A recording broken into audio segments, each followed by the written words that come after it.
Welcome to Career in Ruins, where this week I'm in Greece.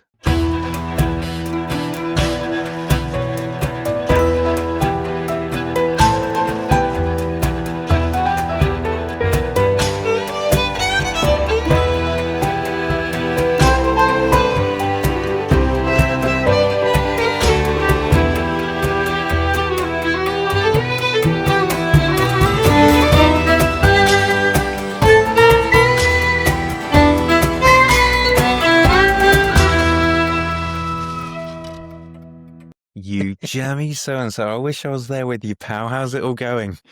It's fantastic. We've got a great little project this year. We got I've got to maintain no spoilers for the report, but we got some open trenches. We got some really interesting archaeology, following up on some of the stuff in our Greek Time Team episode. But it's fair to say I've had 2 or 3 of the best days excavating I've ever had this year. It's been absolutely fantastic, and I ticked something off my bucket list, which was very special. Very. Not a trip to the beach and a few Biros and gyros. Well, that did happen, and it was fantastic. You can't really come to Greece and not go to the beach, can you? I'm disappearing in a couple of days. I've got 10 weeks shared parental leave. So as of last Friday, my out of office was on, and I have no work with Forestry England to do for 10 weeks. Now, I do have to look after a small child in that time, but still, I can't blooming wait. That's insane. I mean, 10 weeks. I mean, that's presumably a lot of Career in Ruins content to come, right?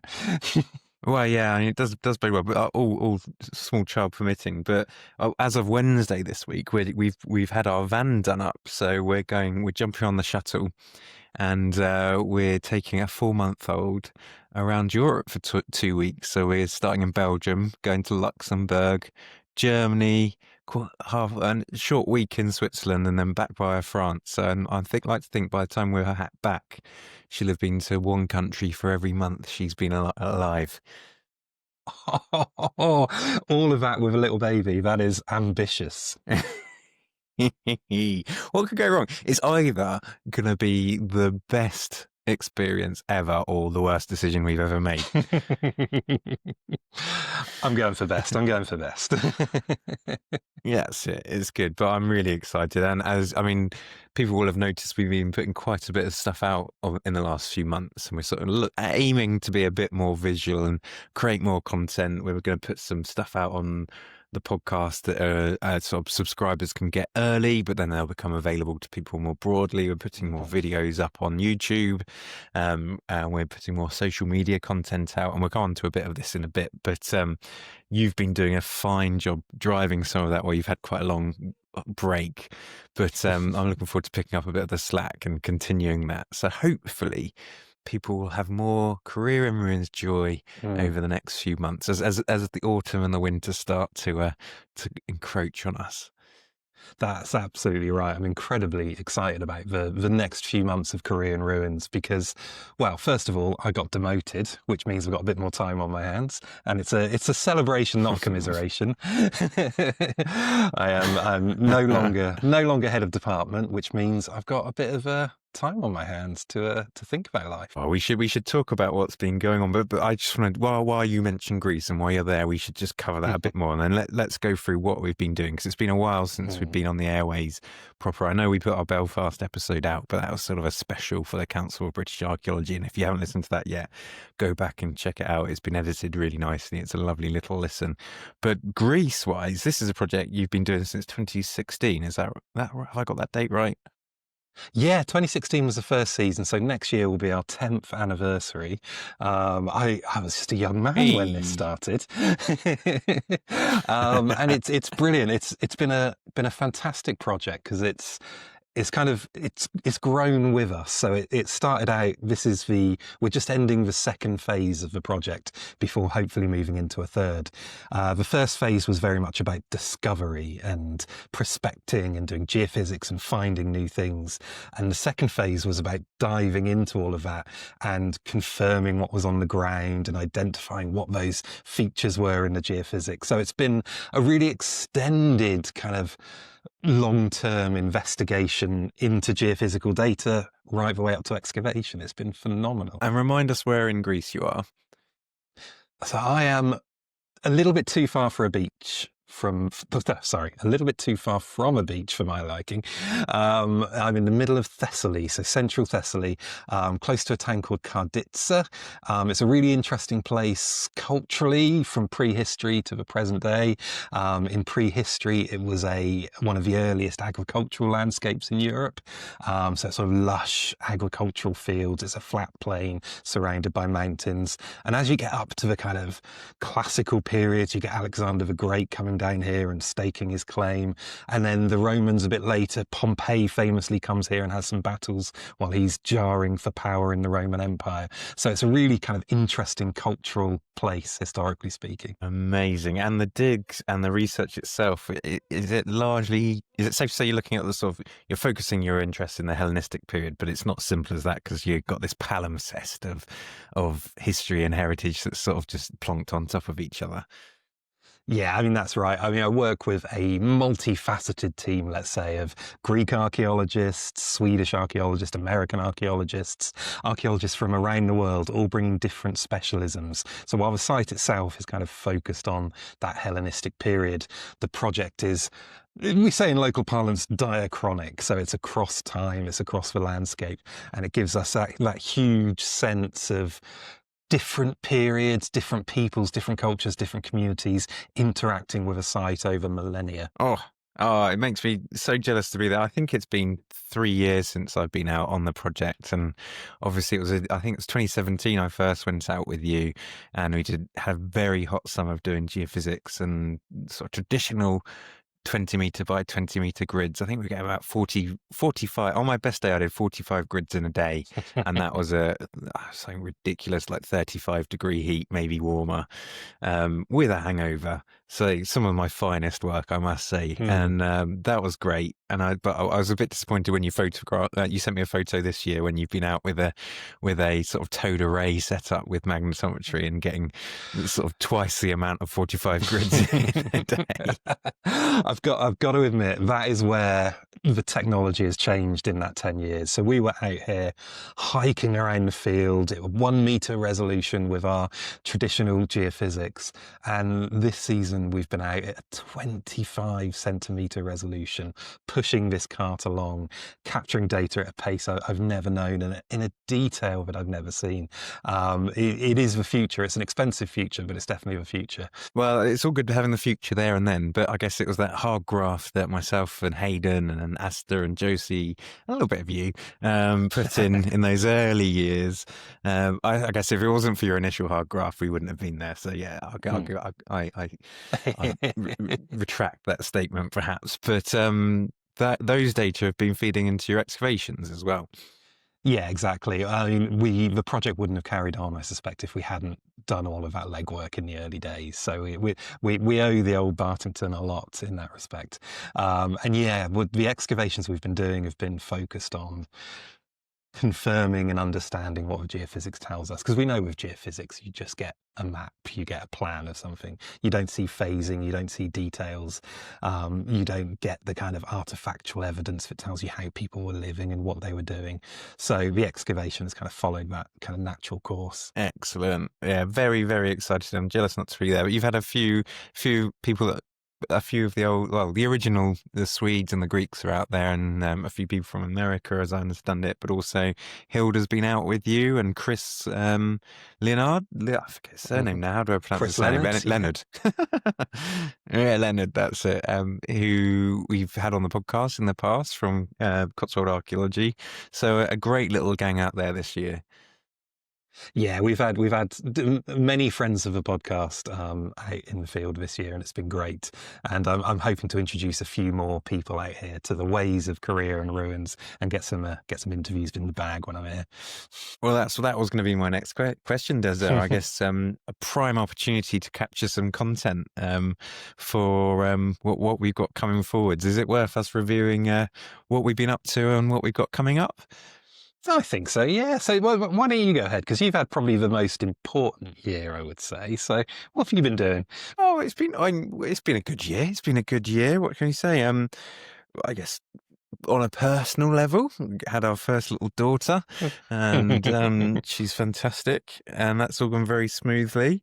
And I towards the end of the podcast today, mate, I want to come on to a thing, because you got two fantastic young ladies for daughters as well, and it's been a pleasure seeing them growing up since I've known you. But I'd love to chat to you on the many nights, I'm sure you'll know about this, the many nights you stay awake late, doing whatever it is you do with a baby, trying to get them to sleep or eat, or just cleaning up after them.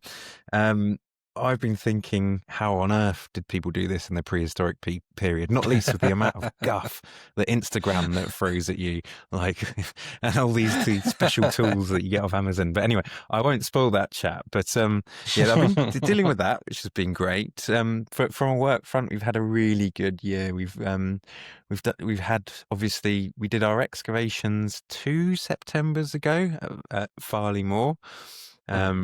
And we had the time team followed those excavations. It was a Forestry England site, Forestry England research project, but time team sort of supported with the expedition crew. And we had that incredible excavation with yourself, Hilda, Naomi, and a few other additions at this prehistoric standing stone, and just getting that iconic early Bronze Age date from the basal layers, and the hints that it might be part of a larger stone circle or stone monument, and that stone platform that we found as well. Really exciting, and we need to start thinking about in the next few months what we're going to do next summer, because I think I'd like to do a longer field season there. And that came out, did really well on Time Team. I think it's had nearly 300,000 views on the Time Team YouTube channel. Do check that out. Done it again, Lawrence. You've brought us to a forest in the middle of autumn. Where on earth are we, and why are we here? So we are currently walking in Farley Moor. So we are just outside the Peak District National Park near Matlock, and we've got a pretty exciting site to look at. We're looking at a prehistoric standing stone. This is a site that's never been investigated before, and there are a few questions we need to ask. Is it Bronze Age? And more importantly, is it part of a larger monument? Should say, anyone that wants to know more about your Greek project, there's a great YouTube Time Team couple of episodes on previous geophysical work, and there's something coming out about the excavations in the future as well, aren't there? Yeah, hopefully before the end of the year, and it was a particularly exciting season, that one. So if you've seen the geophysics one, you'll know that we were kind of stumbling over some techniques and struggling to find some things. But the next one promises to deliver a little bit more digging, shall we say. If you haven't seen that first one, go and watch it, because it'll be a great background to what's to come. Hi there, my name's Derek Pittman, and this is Lawrence Shaw. When we're not digging with Time Team, we're working closely with our Greek and Swedish partners on a fascinating research project in Thessaly, central Greece. It's a little different from the typical Time Team project, but we think you'll enjoy it. Yeah, that was fun. I think that was the last time I was out in Greece. So, the episodes that come out were the last time I was out in Greece. But yeah, it was, both very, very good. But yeah, so the Farley episode was really good. Did really well. Got lots of coverage, lots of interest, and it was just so much fun being with my pals, doing a discreet little excavation, and finding out something really, really interesting. So I love that. The other thing, work-wise, the other thing I've been working on, we published a really cool little thing. Apologies if you can hear my dogs. Called Rooted in History. If you Google Forestry England Rooted in History, we've got this lovely little publication that we produced. So Forestry England, we've got 250,000 hectares of land, and within that we've got around 100,000 known sites and monuments, ranging from finds locations to structures and prehistoric burial mounds, Neanderthal caves, Second World War infrastructure, and everything in between. And it's beautifully rich in terms of preservation, in terms of the depth of time that we look after, and the functionality of the sites that we have. And it's been really difficult to try and summarize that to allow people to understand what can be found in the nation's forests. So we spent the last year or so producing this publication, and do give it a Google, Rooted in History, Forestry England, and it's this lovely little publication that has got some themes and some key key narratives of the sites that can be found in woodlands across England. And we had a bit of a launch party back in March that you came along to, which went very well. And Gus Casely-Hayford came and introduced it for us. And Neil Redfern from the Council for British Archaeology did a short talk along with the chief executive from Forestry England, Mike Seddon, and that I'm so proud of that bit of work, and it's sort of setting a bit of themes and ambitions and baseline for my work going forward. So that's been great. That's been really fun. And then now my out of office is on, and I can put my feet up a bit and just reflect on the last year. But your year's been seen a bit more turmoil.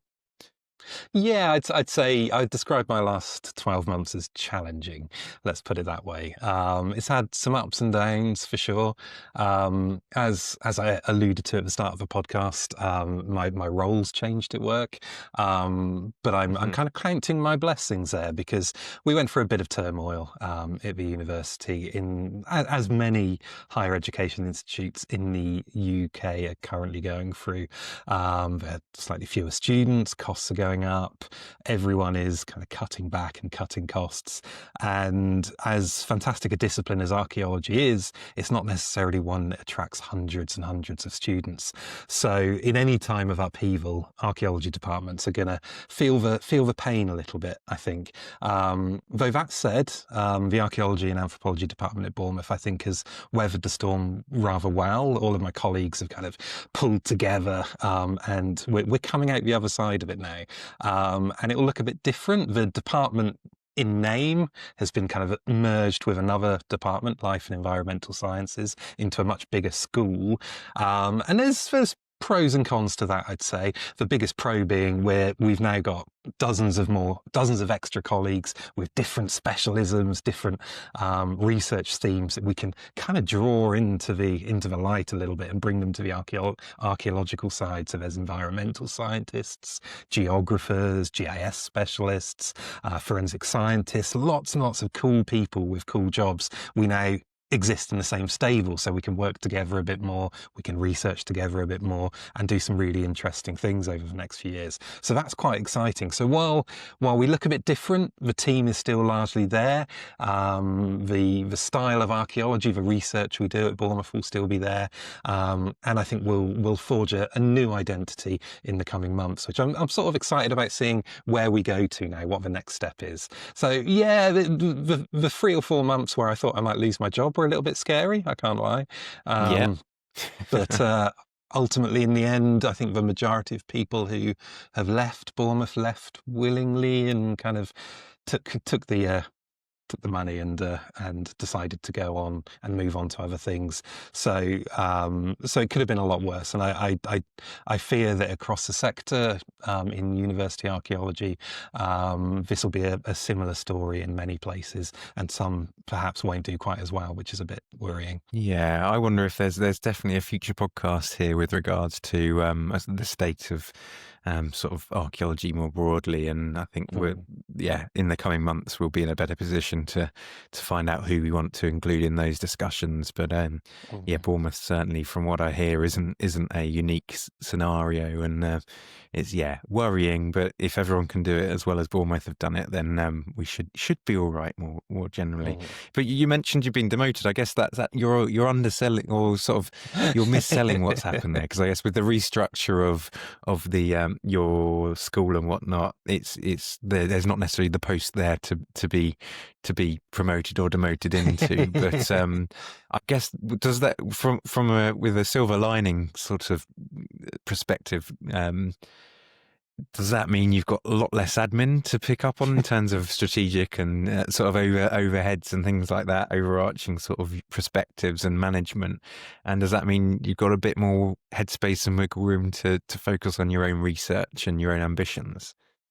I would say so. I think there's a whopping great silver lining in there, I'll be honest. So I think demoted's probably the wrong term. You don't need 2 heads of department within one school. So obviously I had the choice of whether to apply and be head of school, or whether to just go off and be a run-of-the-mill associate professor, which I took that option.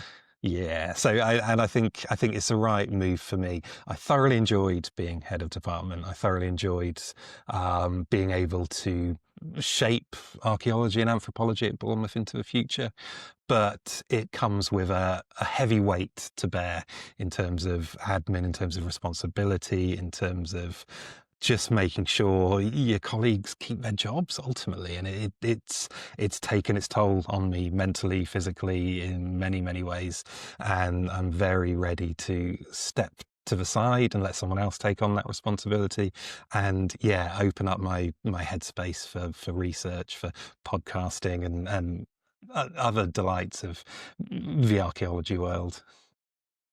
Yeah, fair enough. Well, yeah, that sounds super positive, and it feels like a trip to Greece to do 3 weeks worth of field work and relax and tick off things off your archaeological bucket list, and just generally see some amazing archaeology with some brilliant people, and drink a beer whilst podcasting with your best bud.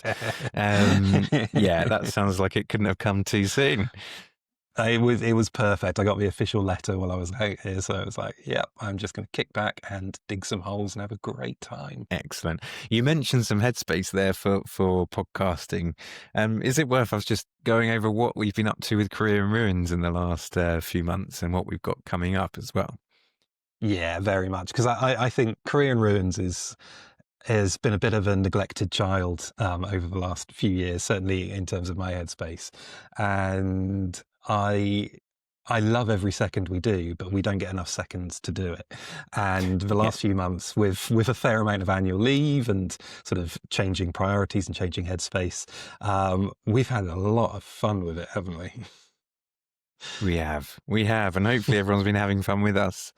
So I guess the first thing to say, we're apologies for the lack of podcasts for the last few months. I know we did the season earlier in the year, and it's getting to that point where I'll start reaching out and getting new participants for the traditional Career in Ruin interview. But I think what we're looking to do more of now is this style of rambly chat, catch up, pull up some themes, review some of the things that are going on in the sort of discipline, and just generally have a bit of a giggle at the same time. So that's the first bit of news, and we'll be looking to put more podcasts out. We'll be putting those out in advance for subscribers on the podcast, on Apple Podcast streams, and then it'll go out more broadly maybe a week or so after that. And we'll be putting plenty of extra bonus content, as we have been doing, on our Patreon's page as well. So anyone that's supporting us on Patreon can see behind the scenes photos and videos and just general updates of what we've been up to. So if we've been quiet on other channels, we're not so quiet there. So do check that one out. We've had some brilliant stuff that's come out though in the last month, I guess. First of all, we finally got round to, or I say you finally got round, because I don't know how to do it, or I'm learning. You are much better than I am at it. You finally found the headspace to edit the video footage together of the Crannog visit that we did a year ago for the launch of the Festival of Archaeology, and that's on our YouTube now. Welcome to Career in Ruins. Last year, we took a trip north to the Scottish Crannog Centre to celebrate the launch of the CBA's Festival of Archaeology. The immersive, experimental site was built on the shores of Loch Tay, and it gets its name from a distinctive type of Iron Age dwelling that was built on an artificial island made from wood and stone. And that was such a little treat. That was such a lovely little expedition out with the Council of British Archaeology, seeing all the brilliant things that they do at the Iron Age Crannog Centre, and having a go at some of the traditional crafts, listening to some of the storytelling, the music playing, and even getting to paddleboard out to a Crannog itself, which was an absolute treat, standing on an Iron Age Crannog in the middle of Loch Tay. I've not done anything like that before. No, speaking of bucket lists, I mean, we may use that term rather liberally, but that was a big one for me. I've studied the Iron Age, I've taught the Iron Age, and to actually stand on an actual Crannog was wonderful. That's it. So that podcast came out a year ago, our podcast of it, but there's a whole video of sort of our adventures now with different content to the podcast, and again, all free to see on our YouTube channel. So to go and check out Career in Ruins on YouTube.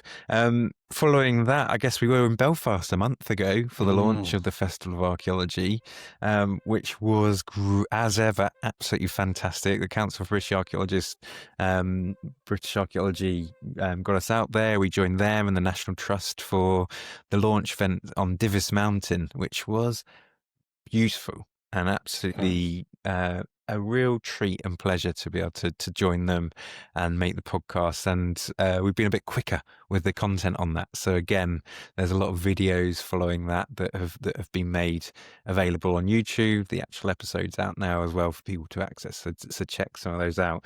Did you have a highlight from that trip, Derek? The biggest highlight outside of archaeology was playing pool for the first time in 20 years. Actually finding And beating me an excellent bar comfortably. Visiting a National Trust owned pub was pretty cool.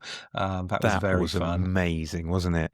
If for those of you that have watched Peaky Blinders, if you imagine that sort of almost Victorian style or post-Victorian, early 20th century pub with individual sort of booths with glass sort of doors and things all around them, and then beautiful tiled walls, and great whiskey, great beer, lots of Guinness. That was a treat.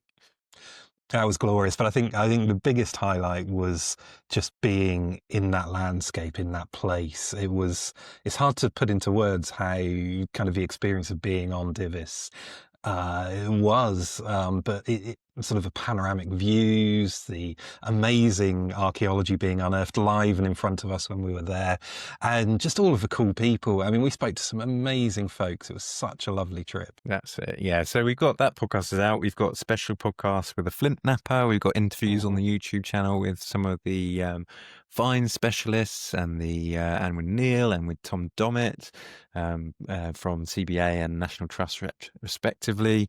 And there's one about the excavations that was taking place there as well. So lots of content to catch up on there if you haven't already done so. In terms of content, we've also been playing around Minecraft. I blame you entirely for this. I fell into a bit of a rabbit hole with Minecraft. Obviously, we play Minecraft for fun anyway, right? Because we're just big kids. And we've had a server for a little while that me, you, and Hilda have been sharing and playing in. And I decided I was going to learn how to take real world LiDAR and plop it into the game so we could rebuild archaeological sites. And we started live streaming it on YouTube and on Twitch like some young kids. It was ace fun. God. Midlife crisis already, Derek. Yeah, definitely. But we were building Maiden Castle. It was fantastic. And I honestly, I can't wait to get home and do a bit more. Yeah. I was thinking about this last night. Next up on my list is building the Roman temple. I don't know why I haven't started that yet, but I'll be straight onto that. But that's been really fun. So again, you can watch that live, and we've had people like some of our supporters like Conan joining in and are talking to us while we're doing it. So if you can catch that live, it's very much a two-way event. But we're also there available on our YouTube, and we sort of talk through some of the archaeology, talk through what LiDAR is and how Derek got it into Minecraft, this sort of scale replica of an Iron Age hill fort. And then we've been rebuilding ramparts, footpaths, roundhouses in Minecraft. Round and square don't really work very well. That's been an interesting thing, but it's been really fun. So yeah, and we'll be doing more and more of that. And I think on my to-do list is to make a careerruins full tutorial on putting archaeology into Minecraft. So watch out for that one in the near future, hopefully. That'll be great. That'll be great. But I guess the big thing we've been doing and that is coming up, so, along with many more podcasts and much more YouTube content, is that we finally got back to doing careerruins in the field. We did an excavation. So we've gone back to my farm, and we were investigating an anomaly that popped up in a trial trench a few years ago, that I was excavating with students back in 2018. And we got to play with a mini digger. We dug a big hole, and we found some pretty spectacular archaeology, to be honest. Yeah. It was so nice. It was just a great little cruise. We had some good friends. It was over your birthday. What were you, 21? Add 21 years, double it, yeah. Oh, yeah. Oh, blimey. It was great. So we did it over your birthday weekend. We had a genuine archaeological question, but an achievable archaeological question in terms of the small team. We had some campfires, we listened to music, we played games, we drank beer, but most importantly, we discovered a really, really interesting thing. I'm not going to give too much away, which, as ever, has led to more questions than answers, but certainly gave us some answers to our questions. And I'm looking forward to popping back out there in the not too distant future and just sort of trying to answer those extra questions it's thrown out at us. It's going to be good, and it's a big old edit, this one, so it's going to push my editing skills to the max, I think. But we're working with some great folks on that as well. Right. I've got my laptop up together. I'm going to help you on this one, so you're not alone on this one, pal. We'll do it but together, it will, and hopefully that means it'll come out quicker. Yeah, it will be excellent. I genuinely can't wait to share that with people. So that's all the encouragement we need to get the edit done, I think. Yeah, it's good. It is good. So loads to look forward to in terms of stuff coming up, and loads to catch up on if you haven't already caught up on it.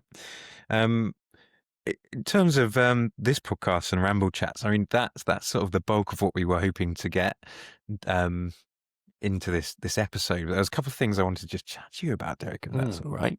Yeah. Don't sound too tired. Have you had a long day in the field? I had a long day in the field and then a 2-hour power nap, so I'm still coming round. But yeah, hit me with your rambles, pal. Your enthusiasm is just oozing. Your enthusiasm is oozing. Don't want to go on with it. You might be able to hear in the background. There's a small screaming child in the room next door to me, and as I mentioned at the start of the podcast, I've been thinking at the crazy hours of the morning whilst feeding and cleaning and whatever it is that you do as a parent of a small child. How on earth do people do this in before the modern era? And it's the age-old question you ask, but what period would you like to live in? And it's always now, because the technology is the best, the medicine's the best. And we've got these machines that you press a button and it makes hot ready-made milk for you, or we've got sterilizing machines that make sure that Isla isn't drinking a bottle that's got horrible dirty things on it that's going to get her poorly. And whatever time period it is, whether it's medieval, whether it's prehistory, I can't for the life of me work out how we as humans are here today. Because as far as Instagram tells me, I'm meant to have these tiny little tweezers that pull out the nipple of a bottle to make sure I don't touch them with my own fingers. And granted, perhaps in prehistory they didn't have bottle feeding, but there's so many things, like sterilizing everything and having machines that rock your child to sleep and all these other things. And I wonder if it's a reoccurring subject, because I'm sure there'll be bits that you see with your daughters as well, whether it's keeping them entertained with iPads and what they did with prehistoric small children before iPads were invented. But I can't, the more she grows and the more I discover as being a new parent, the more I'm so pleased that I'm a new parent now. But also, I also dislike the amount of noise that comes through. It's like you get the odd, when you're doom scrolling on the toilet or something like that. And Instagram are like, 10 things you absolutely can't do with your child. Oh, I'm doing at least 8 of those. Well, before I get into kind of addressing the point properly, I've got 2 words for you: infant mortality rates. I suspect in the past were considerably higher. But pushing that to one side, you mentioned entertainment and iPads, and it brings me to one of my favourite archaeological finds that I've had the pleasure of digging up in the past. And it was on a Bronze Age site, probably about 15 years ago now. It was a small thumb pot, just a tiny little clay pot. And it had finger impressions in it, and you could see the fingernails and the fingertips. And they were tiny. The person making that pot couldn't have been more than 3 or 4 years old. Really, really teeny fingers. And I can't help but think that the prehistoric or the early historic version of the iPad was getting kids involved in your day-to-day life, whether that means there wasn't a concept of childhood and kids just started to learn crafts and things from an early age, or whether you just kind of kept them with you and just it'd be the equivalent of us taking our kids to a trench, I suppose, and giving them a trowel and saying, go and tickle in the mud over there. But there's parts of me that kind of yearn for that a little bit. Yeah. There's a lot to be said about doing, isn't there? I quite like you remind me of when I was on the Stonehenge Riverside project back in 2008 or 2009 it was, and we were digging the palisade near Stonehenge itself. And this big sort of land division structure, and we were hoping to get dates on it. We came down to an Iron Age burial of a small child, maybe 5 to 7 years old, I think they were. And within the grave cut, there was this beautiful chalk pig. Carved chalk pig with little eyes and little floppy ears and a little snout and 4 little trotters, little quite cube shaped, but it had all the stars of a pig. And it's this beautiful little toy that had been buried with this Iron Age individual, and a little hint into the toys. And God, what a treat for the parents, because it didn't have batteries or flashing lights. It doesn't make horrible noises. Like, without kind of taking this too far into career in parenting, I've got to address one thing that you mentioned: the noise that you get. You must do this, you have to do that. The baby book that says this, the baby book that says that. There's this whole kind of white noise of must do's and can't do's that come with having a baby. And you mentioned, how did people do it when they didn't have all of this stuff? I would possibly raise it and go, how do people do it with second childs? Because I don't remember doing any of that second time round. I think there's a lot of stress and pressure that goes into that first one that you maybe forget about a little bit on the second one, and somehow they survive, and if anything, come out slightly more robust. Yeah. Yeah, true. And I guess in the Victorian eras, they just sent them down the pits. I mean, it's as I said at the start, what a time to be alive.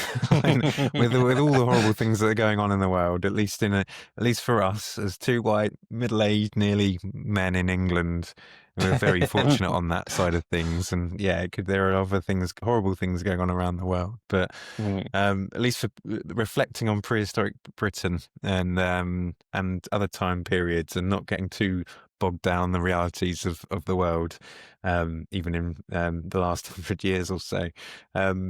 It blows my mind. I'll just say this one last bit of parenting advice from me to you, pal. It'll be all right. If you can't find your nickel tweezers, it'll be all right. Yeah, just chuck them in a muddy puddle. What can go wrong?